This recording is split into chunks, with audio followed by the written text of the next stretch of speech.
Bienvenue tout le monde dans Yann et Frank avec Joey en remplacement de Yann encore cette semaine. Aujourd'hui, le Venezuela. Hey, ça brasse pas à peu près au Venezuela. Est-ce qu'on arrive à la fin du régime chaviste, maintenant repris par Maduro depuis la mort de Hugo Chavez? Plusieurs pensent que ça augure pour une fin de régime pas mal. Elon Musk est sauté dans le tas. Javier Milei a appelé l'armée à lâcher Maduro. Ça brasse. On en parle dans le show d'aujourd'hui. Ça et plus encore.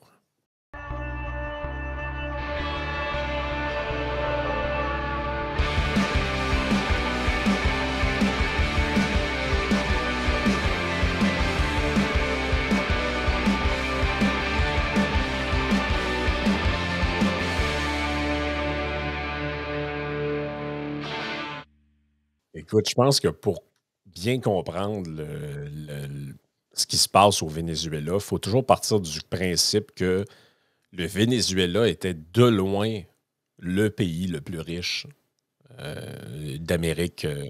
J'allais dire d'Amérique du Sud, mais ça comprend le Mexique aussi, là. Ouais, Tout jadis, ce qui est, naguère. tout ce qui est au sud des États-Unis, à un moment donné dans l'histoire, la place la plus riche, c'était le Venezuela. Et ça prévaut, je dirais, là.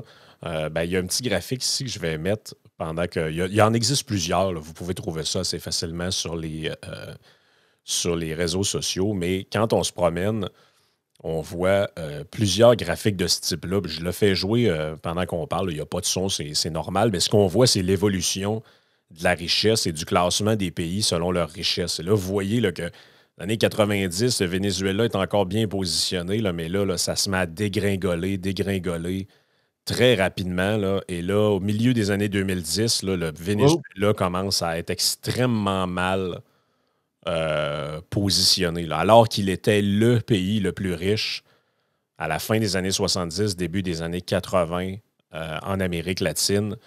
Il est parmi maintenant, là, écoutez, regarde, c'est à peine, en 2019, c'était à peine plus élevé que la Jamaïque, là.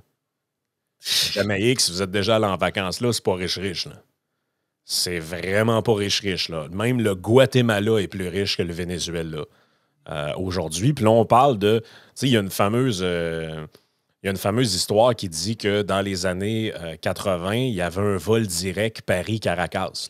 Les Français allaient en vacances mm. au Venezuela parce que c'est un pays qui est géographiquement, climatiquement, tout ça, assez génial, là, je dirais. Oh oui. Mais bon, c'est un pays extrêmement corrompu. C'est un pays avec un indice de liberté économique épouvantable. C'est un pays avec un système extrêmement corrompu. Et là, ben, il y a eu des élections. Donc, il y a quand même des élections depuis l'arrivée de Hugo Chavez au pouvoir, qui est depuis décédé et qui a été remplacé par Maduro. Mais là, il y a quelque chose de quand même assez comique et ça n'a peut-être pas sauté aux yeux de tout le monde, là, mais je vais juste vous mettre les résultats de l'élection à l'écran. Donc, avant l'élection, il y avait des sondages qui disaient que le parti principal d'opposition, qui était avec une opposante historique du chavisme, en fait, qui, elle, a été déclarée inéligible à se présenter, bon, pour toutes sortes de raisons, et qui était remplacée par Edmundo González, qui est comme son espèce de porte. Parce que c'est un peu comme si, mettons, Trump ne pouvait pas se présenter, puis il avait dit à J.D. Vance, regarde, ça va être toi qui se présente Ouais, en c'est ça. fait que c'est un peu ça. Donc, il y avait des sondages qui étaient sortis avant, qui avaient été faits par certaines firmes, qui montraient que le parti d'opposition était largement en avance, là, très largement en avance sur le parti qui est au pouvoir. Et là, il y a eu les élections. Et voici à l'écran les résultats. Je vais le mettre comme ça, on voit quand même. Donc, on nous dit que Maduro a fini premier à 51,2 %, Edmundo González à 44,2 % et des petits partis avec des résultats bon, assez mitigés. Ben, il y a juste un problème là-dedans, Joey, c'est que quand tu calcules le total, ça fait 109 %. Ils n'ont pas pensé à ça. Fait que, tu sais, même dans même dans menterie, le fait que les trois fassent 4,6, vous auriez pu vous forcer. Mettons, un fait 3,9, l'autre fait, je sais pas, 2 points. Ouais, puis arranger ça pour que ça fasse 100 à la fin, tu sais. Genre, Idéalement. tu sais. Idéalement, là. Parce que là, 109, moi, ça me paraît louche. Là. Ça me paraît vraiment louche. Là. Ah, mais c'est juste 9%, Frank, c'est pas grave. Et là, bon, il s'est passé, depuis, c'est des manifestations à n'en plus finir depuis hier, ben, en fait, depuis dimanche soir, où il y a eu les élections. Et là, bon, plusieurs médias parlent de ça. On nous dit, entre autres, que, bon, Nicolas Maduro, évidemment, est confirmé par les autorités électorales comme étant le président dûment élu, tout ça, mais l'opposition, elle, affirme qu'elle aurait eu jusqu'à 70% des suffrages. Là, tu te dis, bon, là, qui croire là-dedans? Là, parce que la fois, c'est ça le problème avec le Venezuela, c'est que c'est des institutions puis un système tellement corrompu que tu ne sais plus qui croire, en fait. Ceux qui sont là, ça paraît clairement que c'est des gens qui ont abusé du pouvoir puis qui ont, je veux dire, Maduro, il y a eu des arrestations qui ont été faites, arbitraires, il y a eu plein d'affaires, on y reviendra dans quelques instants. Mais en même temps, si tu te remontes à il y a quelques années, il est arrivé un peu la même affaire avec Juan Guaido. Donc, Juan Guaido, c'était qui? C'était un gars qui avait un parti qui s'appelait le Parti Volonté populaire. Il a été élu, lui, comme genre président de l'Assemblée nationale du Venezuela. Et quand il y a eu la sermentation de Maduro, qui devait avoir lieu en 2020, 2020 ou 2021, je me souviens plus exactement de la date, là. Ben lui, il a dit non, Maduro, il a tripoté la Constitution, il ne peut pas être réassermenté. Donc, 2019. Il ne peut pas être réassermenté, donc je vais me proclamer président de la République. Donc, il s'est comme proclamé. Il a été reconnu à l'époque par les États-Unis, le Canada, la France, le Royaume-Uni. Et tu sais, moi, j'ai tout le temps trouvé ça weird un peu. Là. Tu te dis, OK, mais c'est parce que lui il est élu, mais pas dans ce poste-là. Je comprends que les élections sont comme pas libres et n'ont pas l'air très, très compétitives, mais en même temps, tu ne peux pas reconnaître comme chef de l'État un gars qui s'est autoproclamé non plus. En tout cas, bref. Fait que tu sais jamais trop qui croire là, dans ces histoires-là, mais là, je cherchais hier, je me disais, bon, qui peut nous éclairer un peu là-dessus? Puis là, je parlais avec notre ami Jérôme Blanchet-Gravel, qui va revenir, soit dit en passant, à l'automne. Soyez sans crainte, c'est juste que là, il y a droit à des vacances comme ben du monde, finalement. Là. Et il s'est entretenu avec, parce que hier, c'est ça, on cherchait, moi et lui, des gens qui peuvent parler de ça, là, puis des gens qui peuvent parler de ça qui ne sont pas soit des partisans de Maduro, soit des partisans de l'opposition et vice-versa. Ça devient un peu compliqué, là. Et Jérôme a écrit un texte sur Libre Média qui est basé sur son entretien avec Alejandra Barrios. Elle est directrice d'un genre d'ONG qui observe les processus électoraux, entre autres à Bogota, dans plusieurs États. En fait, c'est leur travail. Ils font ça en Amérique latine. Fait que lui, il s'est entretenu avec. Puis en gros, voici ce qu'elle dit là-dedans. Elle dit c'est un scénario très prévisible qu'on a pu anticiper assez tôt en voyant Maduro interférer dans le processus électoral, par exemple en imposant des conditions empêchant des gens de se porter candidat, puisque je vous ai dit avant, et en mettant les institutions publiques au service de sa campagne. Et là, il nous dit...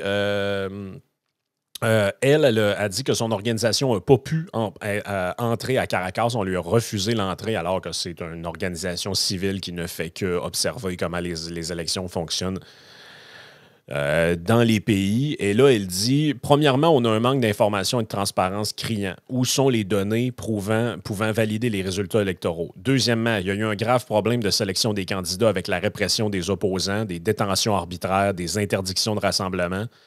Et troisièmement, le manque d'observateurs et de témoins électoraux rend le processus illégitime, résume Mme Barrios.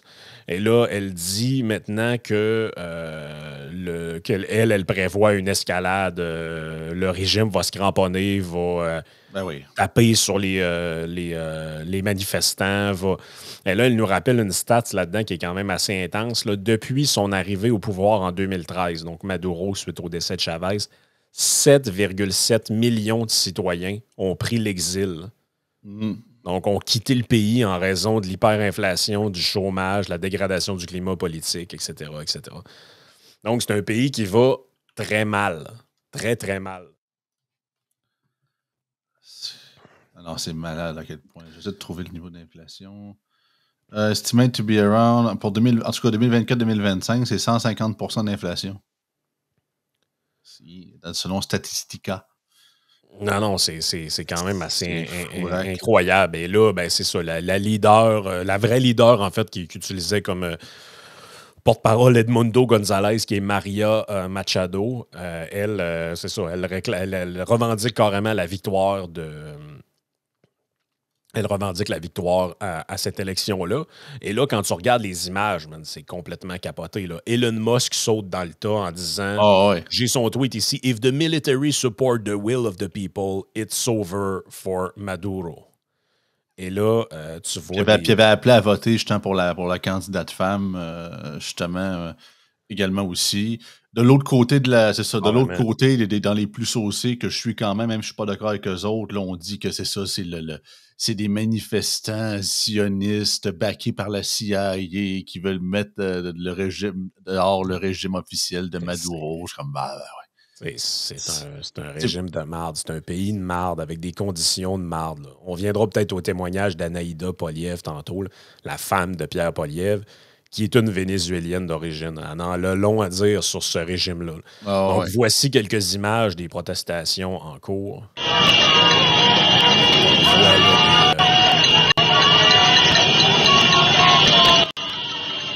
On voit des personnes partout dans la rue, ça klaxonne. C'est assez insupportable, d'ailleurs, le son. Fait que je ne le mettrai pas trop longtemps. Là. Après le convoi des camionneurs, là, c'est le convoi des motos. C'est le convoi des motos. Donc, on voit ça se profiler un peu partout. Vous voyez des voitures incendiées. Des voitures.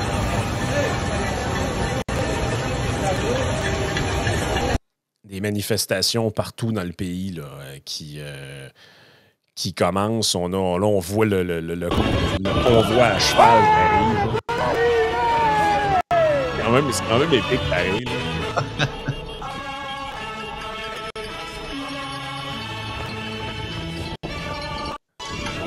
Je veux dire, vous me ferez pas croire que ces gens-là, c'est tous des agents du Mossad, là, ciboire, là. Non, à un moment donné, il faut arrêter de voir la politique. Est-ce que les Américains ont des intérêts là-bas? Ben absolument. Là, partout, là, une crise dans un pays, c'est les opportunités pour d'autres. Puis bien sûr, on sait qu'il y a des réserves de pétrole au Venezuela. Mais entre ça et... tout le monde a intérêt à ce que ce régime-là tombe. Le peuple, les gens autour, les pays, il n'y a personne qui a intérêt à ce que ce régime-là se poursuive dans le temps. C'est une affaire que juste le deep state veut que ça change. Le peuple veut que ça change, Calvas. Hey, regarde-moi les images. Là.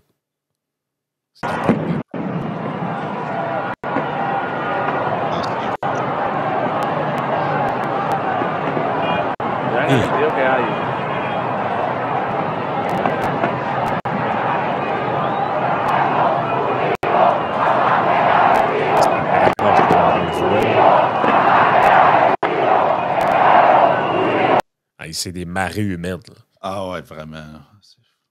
Oh, Poliev Poliev a écrit « Hier, les Vénézuéliens ont voté pour mettre fin à l'oppression socialiste, mais le dictateur Nicolás Maduro a manipulé les résultats pour rester au pouvoir. Trudeau devrait immédiatement refuser de reconnaître ce simulacre d'élection et soutenir la lutte du peuple vénézuélien pour la liberté et la démocratie. » Oh, absolument. Puis, c'est ça, t'avais des gens qui garochaient à terre des statues de Maduro. Hey, c'est capoté pareil. Là. Oh, ouais, les autres statues de... on le voit, là. Des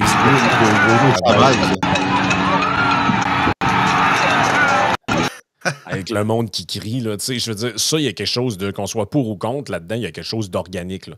Tu sais, ce n'est pas des gens qui sont payés par le Mossad, là. Non, c'est pas tout du monde du Black Bloc vénézuélien. Là, c'est comme... Hey, ça, ici, c'est assez capoté. Là. On voit les manifestants vénézuéliens qui sont en face de la base militaire et qui demandent, je vais le remettre à l'écran là, parce que c'est quand même assez important, et qui demandent aux militaires de carrément dropper Maduro. C'est ça qu'on... Les images qu'on voit ici. Là, ça, c'est une base militaire, c'est filmé de l'intérieur. Et on voit les gens qui approchent la base. c'est complètement fou, pareil. C'est complètement fou. Et là, tu vois, tout ça a été... Milei, Milei, il est rentré dans le pâteau saumon, pas à peu près. Là. Président Milei say the Venezuelan army should step and topple Maduro. Argentina isn't going to recognize another fraud and hope that the armed force will this time will defend democracy and the will of the people. Lui, pour vrai, il peut vraiment. Voilà. Lui, il peut vraiment faire une tache d'huile, là, pour vrai, dans le monde. C'est le leader sud-américain le plus influent de la planète que les autres mondes le connaissent plus. Les autres personnes les connaissent, là, de nom du moins. Là. Il existe, c'est en 2024, ce n'est plus les États-Unis qui incarnent l'idéal de liberté, c'est lui. Pour le espérons que ça dure et que ça fasse des petits, mais pour l'instant, là, c'est lui. C'est ça qui a changé dans le courant de la dernière année. Là. C'est quand même assez intense, pareil. Puis ça nous montre en fait aussi la fragilité d'un système, parce que le Venezuela, je veux dire, c'est un pays qui avait un certain sens là, et qui a été carrément, justement, venons-en au tweet. C'est drôle parce que c'est un tweet qui remonte à il y a plusieurs années de ça. Je l'ai ici, OK? Anaïda Poliev, elle a écrit ça le 21 mars 2018. Et elle écrit en réponse à une dame qui s'appelle Linda McQuaid. C'est pas Penelope, ça n'a pas rapport, là, c'est McQuaid, M-C-Q-U-A-I-G, là, donc McKeg, genre, peut-être plus de même. Elle est, tu vois, regarde, c'est écrit en bas, suivi par Chrystia Freeland. Donc, on voit un peu quel genre de... On voit le genre. Ouais, c'est ça. Elle se définit comme journaliste, supporter of the oppressed, denigrator of corporate chill, posing as populist. Donc... Elle n'aime pas les conservateurs. Donc, ouais, c'est ça. Et là, Anaïda, ça, c'est bien avant que Pierre Poilievre devienne chef des conservateurs. C'est bien avant qu'elle soit connue du public. Elle écrit ce qui suit. Chère Linda McCabe, votre manque de connaissances sur le Venezuela et le fait que vous défendiez le régime de Chavez Maduro est absolument irrespectueux envers des millions de Vénézuéliens qui meurent de faim et meurent chaque jour à cause de ce régime. Vous êtes du mauvais côté de l'histoire et vous devriez corriger les faits. Et là, elle dit, premièrement, vous vous trompez sur les faits. L'industrie pétrolière du Venezuela a été nationalisée en 1976 et non par Chavez. Vous avez raison de laisser entendre que Chavez a pris le contrôle de ce système, mais comment? En remplaçant 19 000 employés expérimentés par des amis et des personnes qui lui sont fidèles. Il a fait ça partout, du pur copinage. Troisièmement, pensez-vous vraiment que les sanctions imposées par Washington et Ottawa sont la raison pour laquelle l'économie se porte si mal? Parce que oui, il y a toujours cette idée-là, c'est que ça, c'est la réponse gauchiste parfaite. C'est à Cuba, ça va mal à cause du blocus américain. Au Venezuela, ça va mal à cause des sanctions. Je veux dire, comment ça que ces sanctions-là ne marchent pas en Russie, mais marchent dans un pays communiste? Des sanctions, il y en a sur l'Iran, il y en a sur la Russie, il y en a sur plein de pays.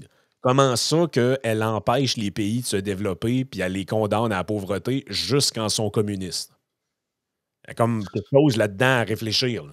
Vraiment. La Russie a beaucoup plus de sanctions économiques sur elle que n'en a d'autres pays. On va juste se rappeler ça. Là. Et là, elle dit, c'est le régime qui a fait ça, pas les États-Unis, pas le Canada. Le gouvernement a mal géré la société pétrolière et le pétrole ne suffit pas à tout subventionner. Le problème avec le socialisme, c'est qu'on finit par manquer de l'argent des autres. Dans le cas du Venezuela, du pétrole.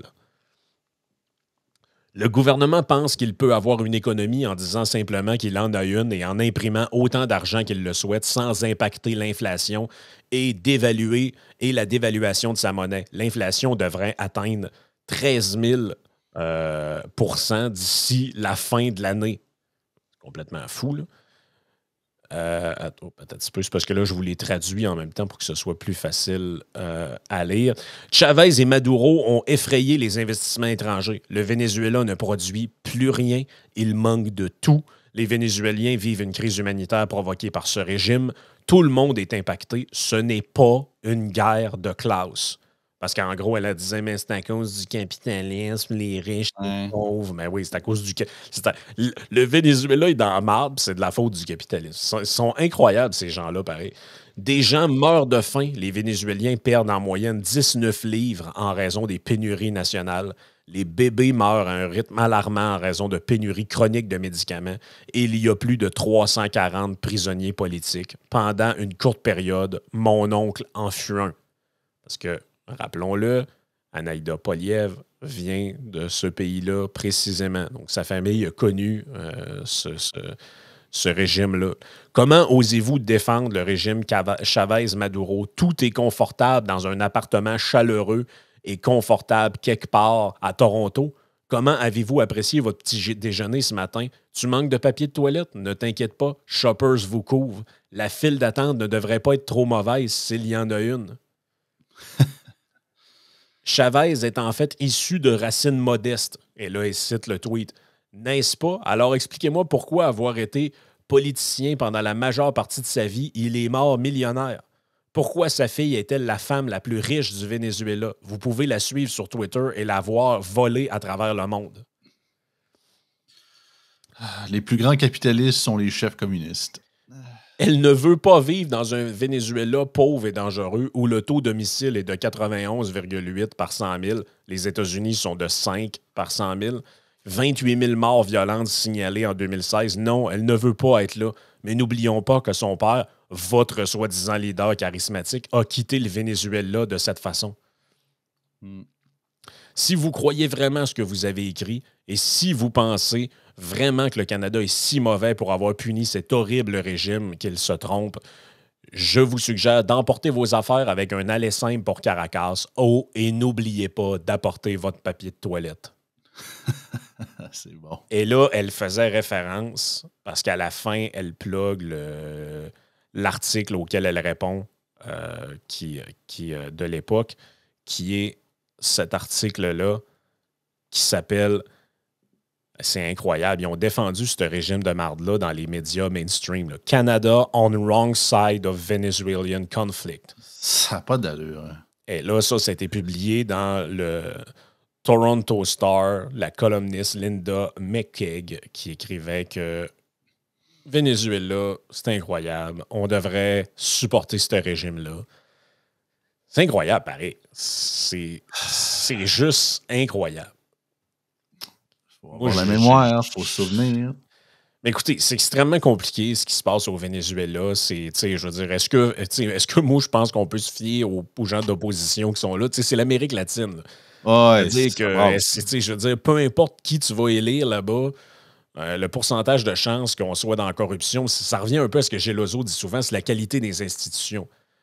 On pense qu'on fait bien des histoires là, aux États-Unis. Ouais, il y a de la corruption, il y a ci, il y a ça au Canada, mais ça n'a rien à voir. Là.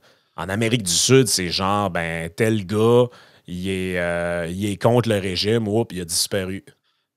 Ouais, ou mettons, tu t'en vas en région dans ces endroits-là, puis tel village, officiellement, le maire, c'est lui, mais indirectement, c'est tel gars de tel cartel. C'est ça. Autant qu'il y a certains régimes qui sont très critiquables au niveau des droits humains, puis quoi que ce soit, là. Mais on voit vraiment que le gars l'a prouvé que la seule manière de régler, puis que je dis bien, je mets régler en gros guillemets ici, le problème, c'est des solutions de cheval très, très extrêmes. Là. On prend Bukele, ce qu'il a fait au El Salvador, là. Oh, oui, il les a ramassés en tabarouette, puis il a fait des méga centres pénitentiaires, puis il y a sûrement une Christine Gang là-dedans qui était semi-affiliée à cette gang-là, ils n'ont pas pris de chance, ils l'ont pris pareil, puis c'est sûr, le country est rendu safe pas mal comparativement à ses autres homologues en Amérique du Sud. C'est sûr qu'au niveau des droits humains, c'est pas fort, mais ça marche. C'est ça. C'est que... ça monte. C'est pas des petites réformettes, en gros, qui vont régler le problème. C'est ça mon point. Ben oui, puis tu sais, je veux dire, dans ces pays-là, ils utilisent des solutions radicales parce qu'ils n'en ont pas ils n'ont pas le même système. Tu sais, je veux dire, c'est comme si au Canada, tu me disais, on va régler le problème du homelessness, on passe dans les rues, tout le monde qui est homeless, on les embarque dans un camion, puis on va les mener dans un genre d'hôpital. À Gagnonville. Oui, puis on les enferme là-dedans. Ben là, pendant un certain temps, tu vas te dire, hey, c'est incroyable, ils ont réglé le problème des sans-abri, il n'y en a plus un. Ouais, ben là... Si tu ne règles pas les causes du fait que pourquoi les gens sont dans la rue, ça va recommencer. Ça va peut-être prendre 5 ans avant d'en avoir le même nombre, mais ça va recommencer. Puis là, tu sais, je veux dire, tout le monde comprend que dans des pays comme le nôtre, jamais un tel type de solution va être envisagé. Chris, il y a même des gens qui se promènent dans la rue, puis dans leur tête, qui entendent des voix lui disant que sont le prophète. Puis ces gens-là, ben, on les laisse, je veux dire, on les laisse en liberté. Fait que à tort ou à raison, c'est dans ça qu'on vit. Fait que c'est comme ça. Là. Écoute, veux-tu, je pense qu'on a une victime du jour aujourd'hui. Je sais pas si tu as envie d'en faire peut-être la lecture là, avec ta voix. Avec. Ouais, ça mérite-tu le jingle? Ah oui. Mettons le jingle. Je vais le trouver ici. Il est quelque part là. Il est en bas, ça fait un bout, on s'en sert pas. Ok, là.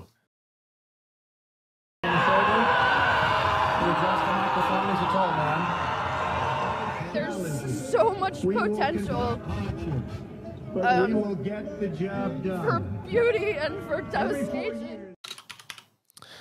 Donc, l'article s'appelle « Rebondir après le trauma profond de la politique ».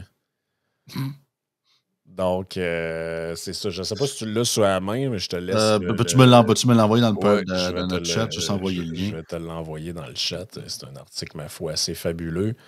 De l'ancienne ministre Marie-Chantal Chassé. Femme que j'avais déjà rencontrée dans mes petites années de caquis. Ouais, ben c'est dans la section. La presse a des sections comme ça. Tu vois, hier, dans le Patreon, on a fait la section derrière la porte. Il y avait une femme qui se vantait d'avoir un harem, puis elle expliquait ça à ses enfants. C'était tout à fait incroyable qu'elle contribue d'une telle manière à leur éducation sexuelle. Et il y a une section qui s'appelle « Que sont-ils devenus ?» Et l'année passée, on en avait passé un article de ça. Tu avais un ancien ministre là, qui était devenu alcoolique puis a joué au golf en Floride, ou je sais pas trop. Là. Bref, c'est des genres d'agio-portraits comme ça. Là. Il y avait Véronique Yvon, me semble aussi, qui parlait. Ça se peut-tu dans cet article-là? Je pense que oui. Je pense qu'il y avait Véronique Yvon à un moment donné. Donc, est-ce que tu l'as? Oui. Puis il y a aussi la section dialogue, à quel point les chroniqueurs de la presse nous font le dialogue, à quel point on est des trous de cul. Oui. C'est très bon moyen de dialoguer. Oui, donc Marie-Chantal Chassé, l'ancienne ministre de l'Environnement, caquiste. Cet été, retrouver les personnalités de nanana. OK, parfait. Écrit par Katia Gagnon. C'est au début de l'année 2023, quelques mois après son départ de la politique, que Marie-Chantal Chassé s'est effondrée. J'ai perdu pied. Tout ce que j'avais vécu dans ces 4 années-là, c'est là que c'est rentré. J'étais sur les genoux. Il y avait un paquet de morceaux dans ma carapace qui avait sauté à cause de ce que j'avais vécu. Attends un peu, là. La carapace, il a sauté. C'est drôle d'expression, ça. Oh, ma carapace a sauté. C'est quoi, t'as mangé une grenade? OK. Quelqu'un m'a expliqué que les traumas profonds ont besoin de temps et de moments d'arrêt. Je ne suis pas bien bonne là-dedans, les moments d'arrêt. Mais la vie m'a dit, c'est le moment d'arrêter. Et c'est le moment où les traumas profonds émergent et que tu as l'occasion d'aller les guérir. Ce trauma profond... Attends un peu. Là, ça va déboucher sur quelque chose, là. Le trauma, c'est parce que est-ce qu'elle a été victime d'une tentative d'assassinat comme Donald Trump? Ouais, ou une tentative de viol, ou je sais pas trop quoi, là, tu sais, une agression armée. Ça a l'air, les traumas profonds, la carapace qui a sauté, j'étais ses genoux. Aïe. Non, c'est quelque chose, là. On dirait qu'on parle quasiment... en tout cas, c'est capoté. Ce trauma profond, il a été réveillé par son passage en politique et son inévitable confrontation avec la presse. Madame Chassé a d'ailleurs longuement hésité avant de rencontrer une journaliste pour cette entrevue. Elle a finalement accepté pour montrer à tous, et aux femmes en particulier, qu'il est possible de se relever de belle façon après une telle épreuve. Cry me a fucking river. Car aujourd'hui, presque 2 ans après avoir quitté la politique, Marie-Chantal Chassé a pleinement repris pied. Dans sa magnifique maison accrochée au flanc du mont Saint-Hilaire. Ah, tabarnak! Hey, là, c'est supposé me décrocher une larme, ça, là. Ah, mais pour ceux qui connaissent pas le coin, là, Guy La Liberté habite dans ce coin-là. Là. Tu sais, c'est pas de... C'est pas Verdun, là. C'est des grosses bâtisses dans ce bout-là. Comme disait ma grand-mère, c'est pas une place de tout nu. Je l'aime, ta grand-mère. Ouais, c'est ça. Sur le flanc du Mont-Saint-Hilaire, elle déborde d'enthousiasme. Elle a délaissé les grandes lunettes de l'époque de la politique qu'elle chaussait surtout pour avoir l'air d'une ministre. Laissant voir un visage souriant aux traits fins, elle a réintégré un trait d'union à son prénom, marquant une autre distinction après son passage sur la scène publique. Ouais, il y avait... Voyons donc, c'est quoi? Elle a un dead name politique, cette femme? Non, mais c'est ça, c'était capoté. Son morinon politique. C'est vrai, parce que l'affaire qui était moi, tout, ça me rappelait de ça. Marie-Chantal Chassé, c'était comme, il n'y avait pas de trait d'union, c'était comme Marie-Chantal collée ensemble, ou je sais pas trop quoi, il n'y avait pas de... C'était bizarre la manière que c'était écrit. Puis là, elle est sérieuse, elle nous dit qu'elle portait des lunettes pour avoir de l'air d'une ministre. C'est quoi cette vision? Non, mais c'est quoi cette vision-là? Genre, les intellectuels, ils ont des lunettes, je vais me mettre des lunettes. You look like you're compensating for something. Elle est devenue coach pour des chefs d'entreprise. Et si le monde paye pour ça, no offense à la fille, mentor pour de jeunes entrepreneurs, comme Partage Club, une plateforme créée par 2 femmes pour gérer le partage d'objets entre voisins.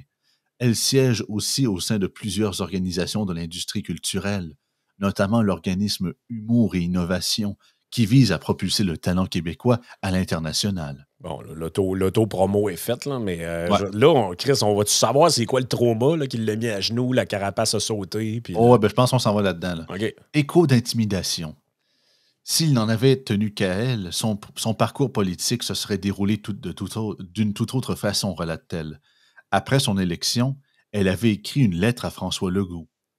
Elle lui disait désirer un parcours progressif, apprendre d'abord le métier de député puis devenir adjointe parlementaire dans un secteur d'activité de nature économique et enfin ministre. Ouais, malheureusement, la politique, ma chère, ça c'est pas toujours comme ça. Le premier ministre a plutôt choisi de la propulser d'emblée au poste de ministre de l'Environnement, un secteur dont cet entrepreneur, qui avait créé une entreprise dans le domaine de l'aéronautique, ignorait à peu près tout. J'ai fait un saut dans le vide. En quelques mois, elle est devenue le maillon faible du gouvernement et la tête de turc des médias. Dans les médias, mon nom était devenu un clickbait. Hey, come on, là, excuse-moi, je me rappelais même plus d'elle avant qu'il fasse cet article-là. C'était pas perso, moi, je m'en rappelais parce que c'est ça, je l'avais déjà connu, là, mais en tout cas. Son nom est devenu un clickbait. Une chance qu'elle s'appelle pas Poliev ou Donald Trump, elle-là. Là. Perso, penses-tu vraiment que t'es la première fille qui devient ministre d'un ministère qui n'a aucune calice d'idée, c'est quoi, là? Mais sans dis long, pareil, sur le processus de nomination de ces gens-là. Le premier ministre, dans le fond, il a un chapeau, il met des noms dedans. C'est carrément ça! Je pense, qu'est-ce que je pourrais mettre, là? L'environnement. Les remaniements ministériels, c'est quoi? Sauce graine, ça, c'est pas dans le bon patente. Donc, Marie-Chantal, comment elle s'appelle, là? On va mettre chasser, ça fait comme nature. On va mettre à l'environnement. Oui, allô? Marie-Chantal? Je vais te mettre à l'environnement, toi, là. Ouais, mais je connais rien là-dedans. C'est pas grave. Moi non plus, je connais rien dans rien. Je suis premier ministre pareil. Je suis juste moyen dans tout. Je suis bon dans rien, puis je suis moyen dans tout. Alors, c'est ça. Les remaniements ministériels, vous pensez que c'est quoi? Oui, pourquoi pas? Tu sais, Christian Dubé, c'est un comptable qui est au Conseil du Trésor et au ministre de la Santé. Autant que vous allez pas dire que pour un gars qui ne connaissait rien là-dedans, est-ce qu'il fait relativement une bonne job? Je vous laisse à votre discrétion. C'est ça, là. Mais en tout cas, OK, on continue, malgré qu'il n'en reste pas beaucoup. Comment cette femme qui s'exprime avec aise en entrevue a-t-elle pu être aussi paralysée par les journalistes? Ce passage en politique a fait directement écho à une période vécue à l'école primaire, où elle avait été victime d'intimidation, explique-t-elle. Devant la meute de reporters qui faisaient leur travail à l'Assemblée nationale, elle se retrouve sur le plan psychologique devant la gang de petits gars qui l'attendaient systématiquement à sortir de l'école. J'ai vécu beaucoup d'humiliation à l'époque, raconte-t-elle. Qu'est-ce qui a été le plus dur dans cette expérience? Ce que j'ai fait vivre à ma famille, répond-elle. Ces 3 filles adolescentes et jeunes adultes sont témoins de la descente aux enfers de leur mère. Leur maman était la personne responsable de l'environnement, qui est la cause la plus importante des jeunes. Et là, ta maman ne réussit pas. Marie-Chantal Chassé est le contraire d'une rancunière. Elle n'en veut pas à François Legault de l'avoir écarté aussi rapidement de son Conseil des ministres. C'était bien. C'était bien que ça finisse tôt plutôt que tard. Le premier ministre venait de démarrer l'équivalent d'une grosse entreprise. Il est le boss. Il y a quelque chose qui ne va pas. Il prend une décision de boss. Je le comprends. Elle ne ressent pas non plus de sentiment d'injustice quand elle voit certains hommes conserver leur titre de ministre malgré des impairs importants. Hashtag Fitzgibbon. Mais c'est sûr que c'est un parti qui est plus masculin que féminin. C'est évident, dit-elle. Le deux poids deux mesures existe partout. On a bien du travail à faire. Et les journalistes? Elle ne leur en veut pas non plus. Ça prend du monde comme vous pour débusquer les vérités, parce que des fois, ce qu'on vous raconte, des fois. Attends, je vais lire ça, là. Parce que des fois, ce qu'on vous raconte, des fois. 3 petits points. OK, drôle de manière de finir un article. Autrement dit, des fois, on vous bourre. Là. Ouais, c'est ça. Mais, hey, mais c'est carrément ce qu'on a parlé hier avec Sam dans le débrief en passant. Hein? Tu sais, comme, tu sais, 2 points de mesure, tu sais, il n'y a pas de place aux femmes. Tu le dis toi-même que tu n'étais pas qualifié, fille. Ça n'a rien à voir avec ton sexe, Chris. Non, mais même, je te dirais, c'est même l'inverse, sacrement.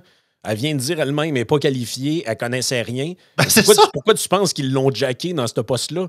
C'est parce qu'ils ne voulaient pas se taper ils voulaient pas se taper. Elle a dit au premier ministre, je veux apprendre le métier de député, je me sens pas prêt tout de suite. Puis lui, c'est quoi qu'il a dit? Il a dit, hey, là, on va se faire accuser d'être un boys club encore, ça me prend des femmes à des postes clés. Je vais mettre cette madame-là à l'environnement.